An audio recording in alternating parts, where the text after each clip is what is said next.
एक मिनट मैं कहना चाहूँगा राही जी, आपसे मैं पूछना चाहूँगा कि आपने सरवारा पंचायत के पूर्व प्रमुख पूर्व पंचायत समिति राम नरेश सहनी जी को आपने जो बीजेपी से मोह भंग करते हुए आप अपने पार्टी राजद में लाए हैं और उनको सिंहवाड़ा प्रखंड के पंचायती राज पदाधिकारी में नियुक्ति आपने किया है।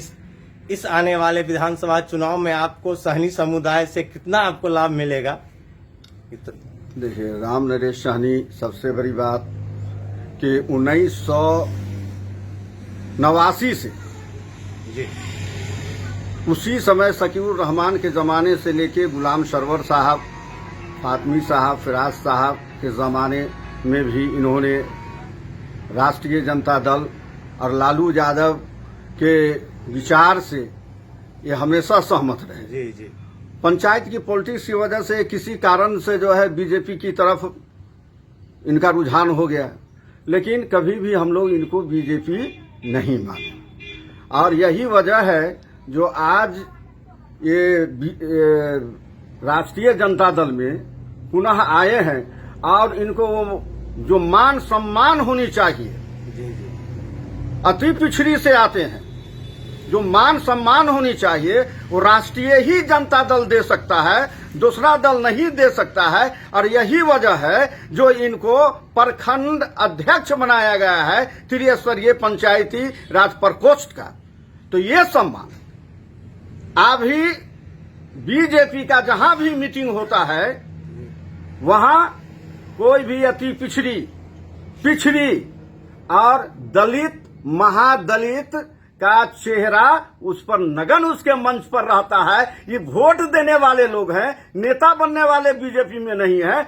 और राष्ट्रीय जनता दल तो इन्हीं लोग का पार्टी है, इसे यही लोग नेता हैं, दूसरा तो यहाँ नेता है नहीं, दूसरा तो यहाँ नेता है नहीं। इनके आने से काफी मजबूती सिंहवाड़ा प्रखंड में हो गया है। और जो जितना हम लोग उम्मीद रखते थे, लोग कहते थे कि सहनी समाज, यहाँ इनके आने से सहनी समाज एक तरफा होंगे। सिर्फ वोट ही हम लोग नहीं लेना चाहते हैं, ठगना नहीं चाहते हैं, हम लोग नेता बनाना चाहते हैं। और ये हमने साबित कर दिया है इनको बना करके कि बहुत सारे आदमी हैं, लेकिन इनको जो है इस समाज के आदमी को हमने अध्यक्ष बनाया है। ये मामूली चीज नहीं, ये बहुत बड़ी सम्मान है। जी चलिए, क्या लगता है इस सिंहवाड़ा के 12 पंचायत में इस बार राजद का परचम पूरे जोर शोर से फहराएगा?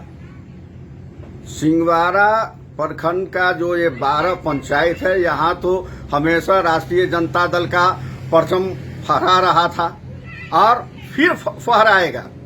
और यहाँ के जो जितने भी साथी हैं, यहाँ जो अभी प्रखंड अध्यक्ष भाई वासिद साहब बनाए गए हैं, दरभंगा जिला का ये पहला अध्यक्ष है कि हर एक गांव गांव में जाके संगठन को मजबूत किया है। यहाँ के जो विधायक थे उन्होंने संगठन को जेब में रख लिया था, संगठन को उन्होंने खत्म यहाँ कर दिया था। आज फिर संगठन वासी साहब के नेतृत्व में गांव गांव, टोले टोले में फिर मजबूत हुई है। और कहा गया है कि सोना पर सुहागा जो हो गया है, भाई राम नरेश जी का जो इनको साथ मिला है, भाई राम नरेश जी का जो साथ मिला है, तो आप समझ सकते हैं कि सिंहवाड़ा प्रखंड का आलम क्या अब होगा। और हम अंतिम सवाल पूछना चाहेंगे कि अभी आपके वर्तमान विधायक फराज साहब द्वारा जगह जगह जो शिलान्यास का पट लगाया जा रहा, क्या वास्तविकता क्या है या चुनावी एजेंडा? नहीं तो देखिए, ये तो सिंहवाड़ा के जनता को सब दिन से की जनता ठगाई है कि 5 वर्ष में तो हमेशा ठगाई है। और अभी जो शिलापट लग रहा है, ये शिलापट नहीं है, समझे कि नहीं, ये ठग पट है। उसमें भाषा थोड़ा सा दूसरे ढंग का लिखा हुआ है, ये सिर्फ ठग पट है। और ये शिलान्यास अगर है तो उस पर काम प्रारंभ करें, अभी है समय। कोई आचार संहिता नहीं लग गया है। मैं उनको चुनौती देता हूं कि जहां जहां आपने शिलान्यास किया है और शिलापट लगाया है, वहां वहां आप काम को प्रारंभ करें कि कम से कम 5 वर्ष जो आप ठगने का काम किया है उस पर कुछ चमक आ जाए। जी बहुत बहुत धन्यवाद।